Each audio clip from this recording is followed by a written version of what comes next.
أنا النهاردة أسعد يوم في حياتي لما كملت فرحتي، وهي جوازي من عمار. في البداية بابا كان رافض، وده لأنه فكرني إني مش عايش الحياة اللي كنت عايشاها في بيت أهلي. أنا يارا، حكايتي بدأت من 2 سنين. عمري وقتها كان 24 سنة. كنت عايشة أجمل قصة حب أنا وعمار من أيام الكلية، وزي ما قلت وبعد إلحاح مني وافق بابا، والخطوبة تمت وأخيرا اتجوزنا. وده كان أجمل يوم بالنسبة لي.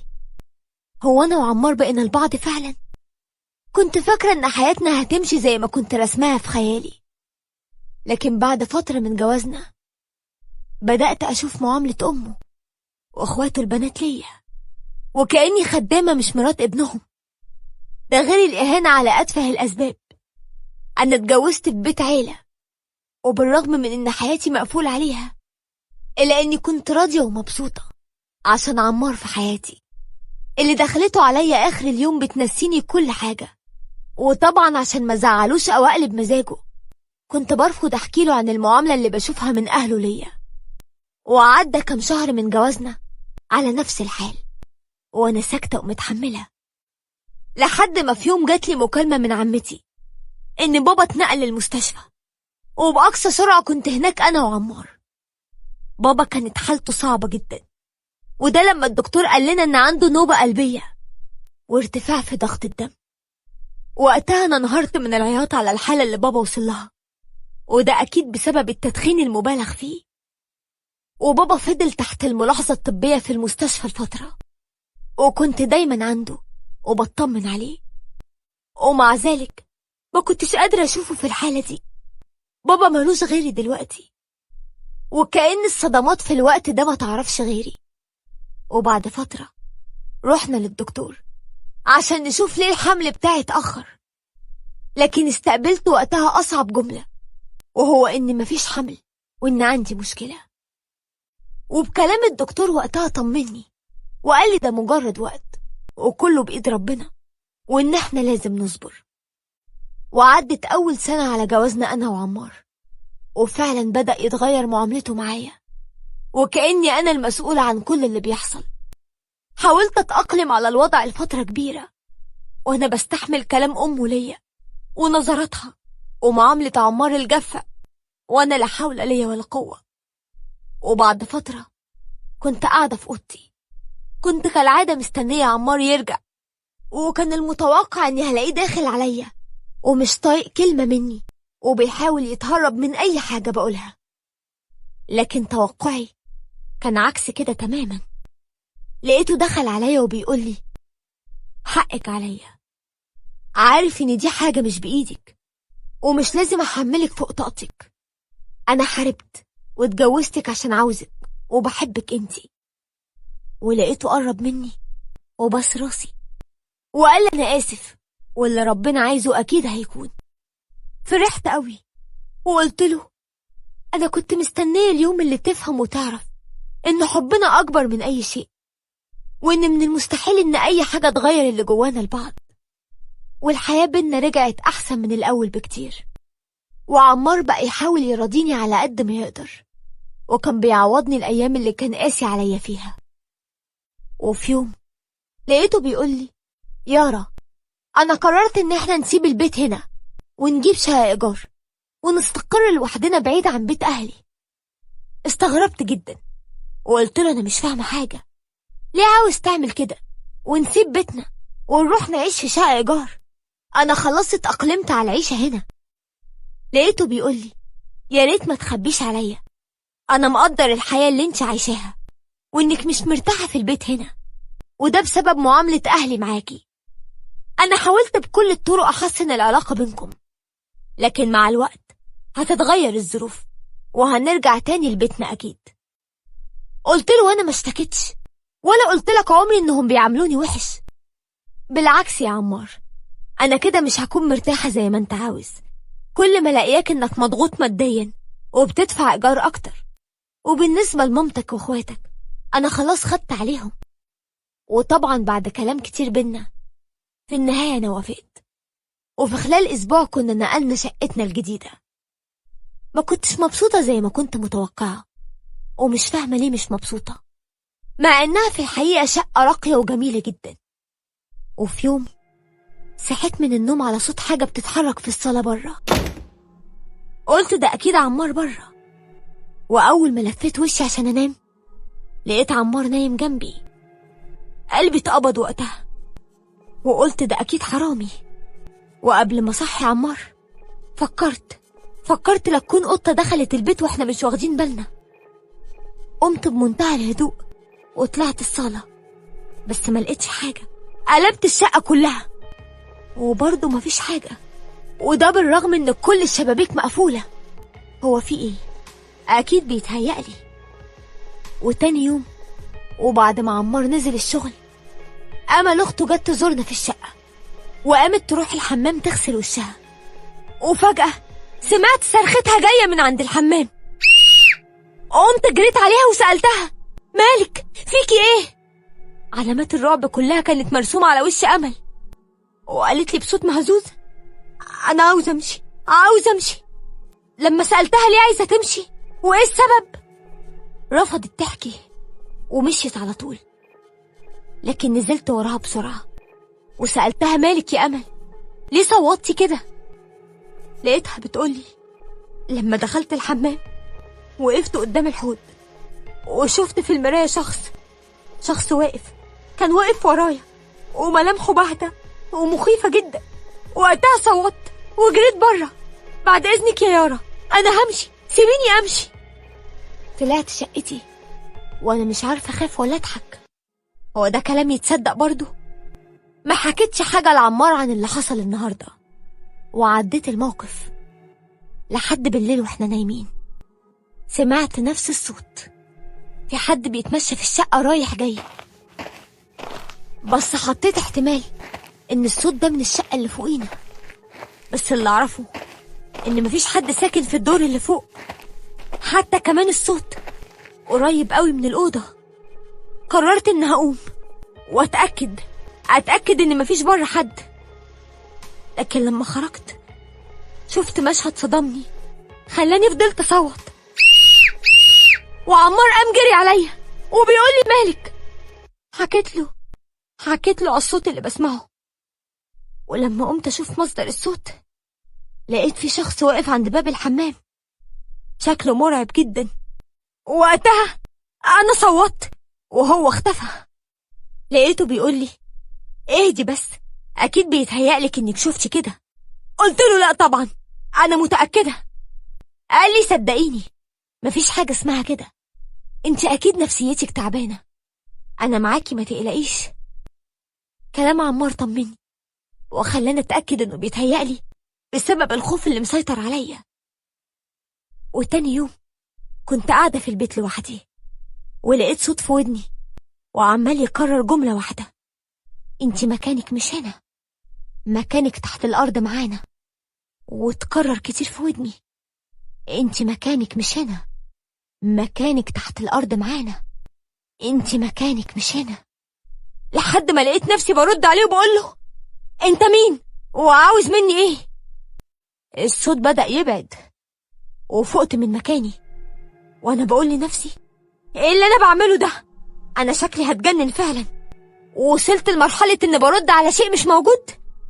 فعلا انا نفسيتي تعبانة زي ما قال عمار، لكن ملحقتش افكر كتير ولا ارتاح، لاني في وقتها لقيت شيء عدى بسرعة من قدامي وجري.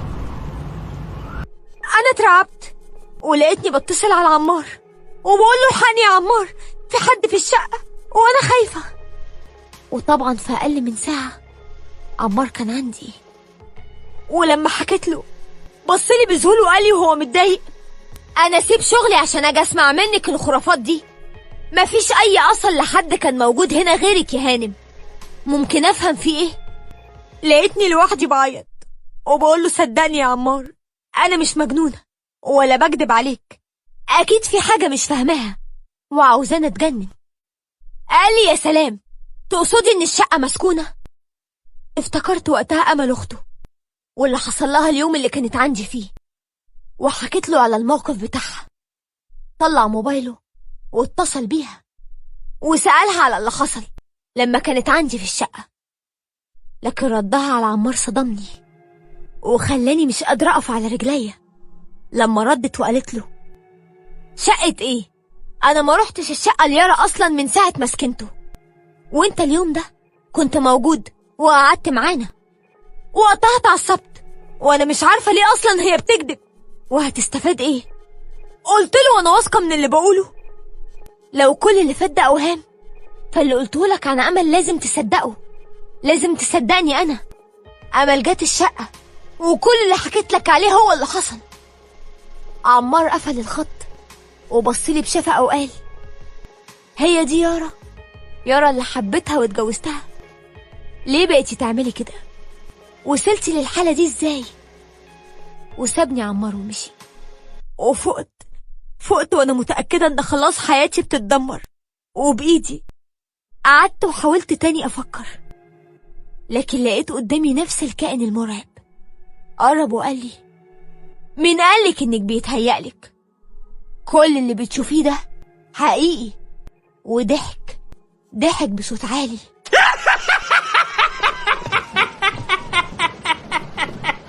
وكمل وقال: النهاية خلاص قربت.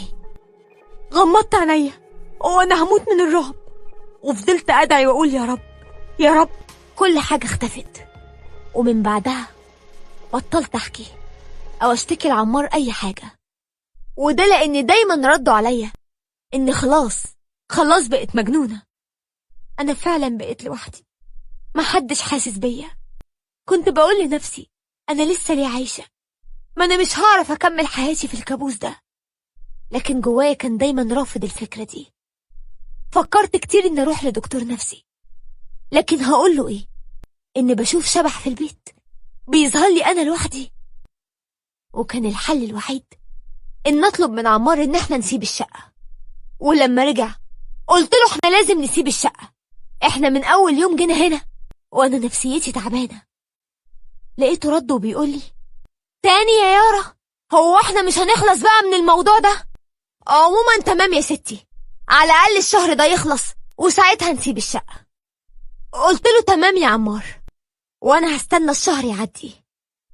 لكن تاني يوم وانا نازلة اشتري طلبات البيت، لقيت عمار واقف في الشارع، واقف مع امل اخته وبيتكلموا. استغربت جدا وجودهم تحت البيت، وان المفروض في الوقت ده عمار يكون في الشغل. يا ترى في ايه؟ واتحركت، وقبل ما اوصل لقيتهم كانوا وقفوا تاكسي ومشيوا. اتصلت بيه وانا بسأله: انت فين دلوقتي يا عمار؟ لقيته بيقول لي: في الشغل، ما انت عارفة. استغربت قوي انه كدب عليا، مع انه من دقيقة كان واقف قدامي. قررت افهم منه اول ما يرجع البيت انه ليه ما قاليش الصراحة. وعلى بالليل اول ما رجع قلت له: كنت فين النهاردة الصبح يا عمار؟ قال لي: في ايه يا بنتي؟ رجعتي للحالة تاني؟ ما قلتلك كنت في الشغل. قلت له بصوت حزين: ليه بتكذب عليا؟ وفيها ايه لو قلت انك كنت مع اختك ومشيتوا مع بعض؟ لكن الصدمة كانت زي الصاعق لما ضحك وقال لي: انتي كمان شفتيني انا واختي النهاردة مع بعض؟ لا يا هانم، انا من بدري وانا في الشغل وما قابلتش اختي اصلا. قلت له: هو انت ليه عايز تطلعني مجنونة وخلاص؟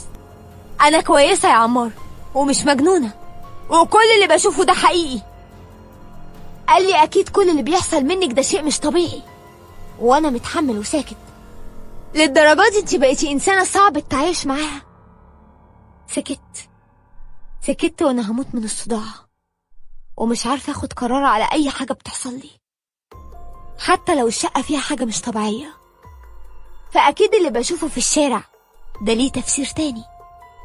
انا مفيش قدامي غير حل واحد، وهو اني لازم اخلص من حياتي. اكيد ربنا هيسامحني، وعمار اكيد حاسس باللي مريت بيه، ولسه هعمل كده. فقت قبل ما يتغلب عليا الشيطان، ونزلت من فوق الكرسي وانا بستغفر ربنا، والدموع مالية عيني وقلبي. لكني وقتها قررت ان تاني يوم لازم اتأكد بنفسي واشوف هل عمار كان في الشغل امبارح فعلا، ولا انا زي ما بيقول بيتهيألي. وإني فعلا مجنونة. كنت في طريقي لمكان شغل عمار، وأول ما وصلت شفت عمار، شفته وهو بيركب عربيته ومعاه واحدة. أنا مش لسه هتجنن أكتر من كده، وبسرعة ركبت تاكسي وطلعت وراهم. نزلوا قدام عمارة وطلع معاها، وأنا النار جوايا كانت بتحرق في قلبي من اللي بشوفه. أكيد كل ده كابوس ومستنية فوق منه. ولما سألت بواب العمارة على عمار هو طالع عند مين، لقيته بيقولي أستاذ عمار ساكن هنا هو والمدام اللي لسه طالعة معاه. بقيت بكلم نفسي من جوايا ومش مستوعبة كل اللي بيحصل. ويا ترى انت بتعمل كل ده ليه وعشان ايه؟ مشيت، وعلى بالليل لما رجع حاول يبين مشاعره وحنيته المزيفة ليا، بس انا خلاص كشفتك على حقيقتك. بس قررت ما اقولوش اي حاجة من اللي عرفته واللي شفته بعيني. حضرت له العشاء ودخلت عشان انام، وانا بقوله تصبح على خير يا اجمل زوج وفي في الدنيا. كان باين قوي في عينه انه مبسوط، وهو فاكرني لسه غايبة عن الوعي ومش فاهمة اي حاجة. تاني يوم عرفته اني رايحة لبابا البيت عشان اطمن عليه، نزلت فعلا، لكن عند جارتنا اللي تحت استنى واشوف هيعمل ايه. وشوية سمعت صوت باب شقتي بيتفتح، وكانت المفاجأة أمل وسارة مرات جوزي واقفين على الباب. استنيت أول ما دخلوا طلعت بعد ما قفلوا الباب، وفتحت الباب في هدوء ودخلت من غير ما حد يحس بيا. ولقيت عمار اتكلم وقال لهم المغفلة نزلت راحت تزور أبوها. مش فاهم هو ليه لسه عايش لحد دلوقتي، ده أنا مستني اليوم اللي أسمع فيه خبر موته. إيه اللي أنا بسمعه ده؟ هو بجد ده عمار؟ فعلا أنا زي ما بيقول إنسانة مغفلة. طلعت موبايلي وبدأت أسجل لهم صوت وصورة. اتكلمت سارة وقالت له أكيد هي فاضل لها شوية قليلة قوي وتترمي في المستشفى بحكم إنها مجنونة. قال لها هانت، حبوب الهلوسة اللي بحطها لها كل يوم في العصير عاملة معاها نتيجة هايلة. وكمان اللي مشتت تفكيرها أكتر إنها كل ما بتشوف حد فينا بنقول لها أنت مجنونة، وإننا ما كناش موجودين في المكان أصلا. ردت أمل أخته وقالت هو أنت صحيح كنت بتحبها يا عمار؟ قال لها جايز كنت بحبها، لكن الفلوس اللي عند أبوها تتحب أكتر، وده اللي خلاني عاوز أخلص منها بسهولة. وكمان هي ما بتخلفش. قولولي أحبها على إيه؟ سارة قالت طيب إيه هي الخطوة اللي جاية؟ رد وقال أكيد آخر خطوة إن إحنا نوصلها للجنان الحقيقي، وقتها تترمي في المستشفى وكل حاجة هتبقى في إيدي أنا. شوية ونزلوا وأنا نزلت وجريت على البيت واترميت في حضن بابا، وأنا بقوله كان معاك حق يا بابا، وإن عمار مش الإنسان اللي يستاهلني، لكن من النهاردة أنا هعرف إزاي أخد حقي وأدوقه من نفس الكاس بس بطريقتي. رجعت البيت لقيته قاعد وبيقولي هو متعصب كنت فين لحد دلوقتي يا هانم؟ رديت ببرود وقلت له يهمك مثلا كنت فين لحد دلوقتي؟ قال لي ايه الجنان اللي انتي بتقوليه ده وازاي بتردي عليا كده؟ قلت له جنان؟ انا من يوم ما اتجوزتك ودي بقت اكتر كلمة بسمعها منك، اكتر من اسمي كمان. كفاية بقى لحد كده، انا همشي، ويا ريت بكل هدوء تبعتلي ورقة طلاقي. لقيته بيقولي انا مش فاهم حاجة، انت رجعتي للتخريف من تاني؟ قلت له لا، المرة دي مش تخريف ولا جنان يا عمار، واتفضل اسمع كلامك انت واختك ومراتك وكنتوا بتقولوا ايه عليا. عمار بان عليه التوتر والخوف وهو بيتفرج على الفيديو. بصيت له وقلت له صدقني مش هيبقى في صالحك لو ما نفذتش وبعتلي ورقة طلاقي. ودلوقتي بس فهمت ليه اصريت ان احنا ننقل من الشقة وان اكون لوحدي. عمار بلع ريقه ولقيته بيقولي صدقيني صدقيني أنا بحبك ومش عاوز حاجة من الدنيا غيرك، ودلوقتي أنا ممكن أعمل أي حاجة، بس سامحيني وخلينا مع بعض. رديت وقلت له أنت مستحيل تكون إنسان يعرف يحب. أنت كنت طول الفترة اللي فاتت دي عايش معايا بوش الملاك، ودلوقتي حقيقتك بانت قدامي. مشيت، وبعدها بأيام ورقة طلاقي وصلتني. عمار كان إنسان ذكي، عارف إنه لو ما نفذت طلباتي واداني كل حقوقي بالفيديو اللي معايا كان ممكن أذيه حقيقي. هو فعلا كان ذكي وعرف يخدعني في الأول، لكن الحمد لله ربنا نور بصيرتي في آخر لحظة وقدرت أنقذ نفسي. وحمدت ربنا في الوقت ده إنه حرمني من نعمة الخلفة ساعتها عشان ما يربطنيش بطفل من واحد زي عمار. لكن دلوقتي حياتي اتغيرت وبقى معايا زين ابني، زين اللي جالي نور دنيتي من راجل بجد، راجل سند وظهر وعرفني عشان نفسي وبس. مفيش حد بيمشي ورا شطانه وبيكسب، كل اللي هتوصله هيروح منك في غمضة عين. طول ما بنسمع كلام حلو وحنية مزيفة من اللي حوالينا ومصدقينهم، بيكون صعب نكتشف خدعهم وكذبهم لينا، عشان بنكون مغيبين بمرض الحب وبنيجي على نفسنا وعلى كرامتنا، وممكن نوصل لمرحلة المرض النفسي. بس عشان كده لازم نحب نفسنا وما نضحيش لحد إلا اللي يستاهل، ونقرب لربنا، لأن ربنا لما بيحب عبد بيكشف ليه حقيقة الناس من حواليه. فالحمد لله الذي نطيع بصفاء النوايا فيجازينا بكشف البصيرة.